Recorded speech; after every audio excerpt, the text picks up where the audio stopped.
Welcome. I'm your host, Paige Ryans, and today we are talking about the 24th annual Garden State Film Festival. The Garden State Film Festival returns in just 3 weeks. We are almost here from March 26th to March 29th. You can experience over 200 really incredible films from various countries, screening at 9 different venues all throughout Asbury Park and Cranford, New Jersey. Tickets are available now at gsff.org/tickets, and there will also be tickets available at the door. And now to meet today's filmmaker, with us we have Levi Marsh here to talk about short film starting from scratch. Levi, welcome. Thank you Hi, for being here. thank you for having me. Yes. So excited to talk about your short.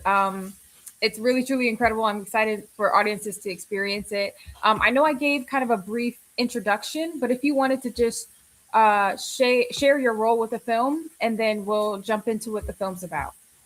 Okay, so my name's Levi Marsh, and I made the idea for this film. I guess it's about like an old man who's trying to start over with his like life by like cooking and stuff. And I directed it, I shot it, I edited it, and yeah, it was kind of just one man thing here. One man band, right? Yeah. Very cool. And what first inspired this idea for the story? Was it anything specific? It kind of just came together. I mean, I'm not really much of a storyteller. When I make my short films, I kind of just like talk with my mom about like ideas and stuff. And we kind of just like I knew I wanted to focus on something that I could film interestingly, like cooking and like passions like that. So I like was like, okay, I want it to be in like a nice little kitchen, and and then once I got my actor, Chris O'Connor, which is a good friend of mine who started a theater company here in Hoboken. Um, I used his kitchen, which is also really lovely, and I kind of just made the story around him as a person. Like he's kind of like an older man, and his cute, nice little kitchen. It is a very nice little kitchen. Very fitting for like the story. And where did you find your central character? Oh, you said that you're very good friends, right? Yeah, I've known him since I was like very, very young, and I knew he was an actor, and he used to be a mime, so I was like, it could be really cool to do like a no dialogue film, no with him because he's very good at using his body to act. Definitely. And I that's actually one of my questions because it's really cool how it's no dialogue, Yeah, and how you are still able to convey. I think it's a work of both of you. You both just being able to convey that like through your writing, but then also the actor being able to portray that without dialogue, just being able to yeah. portray that within expression. So, um, what would you say? Like, were there any big challenges in telling the story without dialogue? Not really. He's really talented in how he is able to like convey his character without speaking at all. I mean, I didn't have to give him that much direction. I was able to focus on like what I'm really good at in filmmaking with like the shots and the cinematography, and he kind of was able to just like carry himself because this was shot in like 4 hours, right? So we were kind of on a time crunch when we did it, so he was able to just like carry his own weight because it was just us two, and yeah, it all kind of worked out. Yeah. Yeah, it did. It definitely did. Um, and so, were there any like particular moments in the film, like particular details or moments that like felt very important for you to include? I thought the parts of him like not being very good at cooking, like showing that, because then it like shows his inexperience and how he's trying to like start new things and like discover new things for him to do and like discover himself more even at his old age. Definitely. I think it's a great life lesson in there. I think anyone can take, of all ages, can take away something from the idea of starting over Yeah. and what that process looks like. Um, were there any like favorite parts of this process? Probably editing. After I did this film, I started getting more into editing, taking on more like editing projects, just like the editing part. and I've started to really, like, enjoy that aspect of it because, like, when you're filming it, it's kinda, like, stressful and stuff, and, like, the time crunches and, like, trying to make sure everything gets shot, but once you start editing it all comes together, it's really satisfying and enjoying to do that. It's been Yeah, seeing that like all blended together on the big screen too. Um, yeah. I could imagine just very fulfilling. Can you also talk about like the because I thought the music choice was really Mm. like I really enjoyed the music choice because I feel like it fit the story very well. Like, can you talk about like your process of deciding on that? So that's actually really funny because I got really lucky. So I found this song on Spotify. It's called "Mercy of the Wind." It's by the same guy, and then I used that one first, and I was like, "Oh, this is kinda cool, but it's a little too, like, spiritual." And then so I just looked at his, like, 2nd most popular song because that was his most popular song, and, I thought it fit a lot better, and then as I was trying to submit it to festivals, I was like, "Okay, wait, this is probably not copyright," and then, like, I looked into it and, it came with, like, a website, like, a subscription. If you have the subscription when you make the film, then you get the rights to it, basically, so it all kinda worked out really nicely. Very cool, very cool. That I love when things work out, especially with music. You find what you're looking for, and shout out to Spotify for that because Yeah. that's really cool. And so, do you like try to format my question? I have two questions, but I don't want to ask at the same time. Um, so in the film, we kind of see like we see the character's journey, and then at the end, um, he still sets like two placemats.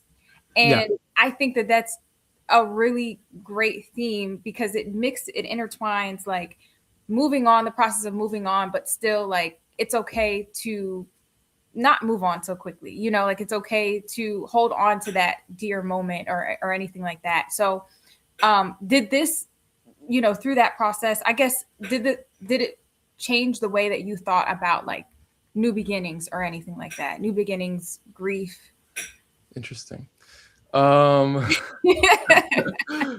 Wait, so were you, like, thinking of the ending of the story as in he placed 2 placemats as, like, he's still, like, thinking about his, Yeah, lost wife? like he's still considering her, but he's still open to new beginnings. Like he's still open to just like learning from scratch, from starting over. Like he's okay with that, but he's not. That's that's a really interesting thought because my, like, understandings of me making is when he opens the door, he's, like, inviting someone new into his life, Oh, okay. Okay. and he placed the 2nd placemat to, like, because there's another person coming, and that's, like, also him starting over. So he starts over with the pie and stuff, and he's starting this new journey with his life with, like, he's learning how to cook and stuff, and Yeah. he's also, bringing someone else into his life maybe. Gotcha. Gotcha. You know what? I love that. That's what I love most about film is you get those two different Yeah, yeah. perspectives. A lot of So different interpretations, yeah. yes, for sure, for sure. That just means you're a very skilled filmmaker. So that's an Thank you. an ode to you.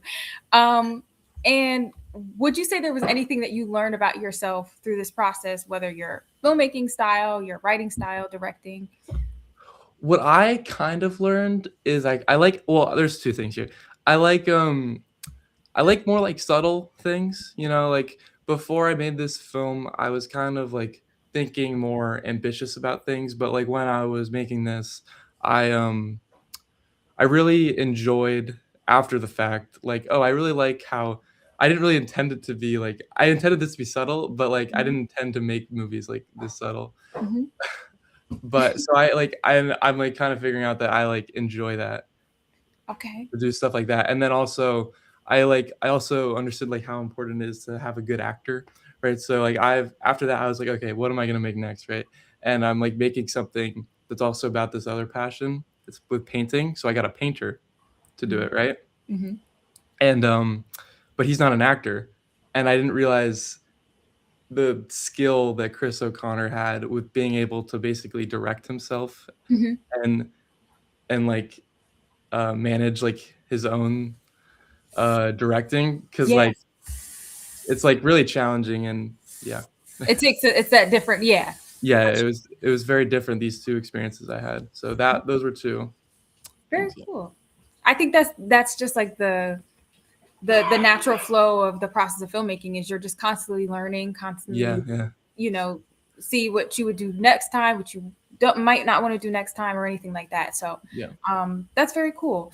What's next for you? I know you kind of shared a little bit of what, or hinted a little bit about like what you're working on, but what is Yeah, that? so I just finished filming that short film because it took multiple days. Because I, like, first time I shot it, I shot it, I didn't really know what I was doing. There's a bunch of continuity errors because, like, before Chris O'Connor, he understands that, like, where he needs to, like, where his last shot ended off, that's where he needs to start, right? But I didn't understand that that was, like, something that is, like, a skill, right? So there's Mhm. a bunch of problems with the first time I shot it, and the second time I shot it, there was a bunch of other problems, and then third time I shot, I finally finished filming it, right? Yeah. And now I'm going through the editing process. I'm actually struggling finding music for it right now, so we're still looking for that, The and then song will that'll be done, come to you.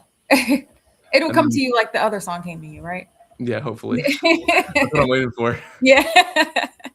That right moment. I'm Yeah. sorry, you were gonna say something else. Was I? I don't think so. Oh, okay. Okay. Sorry. I was just like, I wasn't sure if I interrupted. Um, so well, that's great. We're looking forward to supporting your next projects.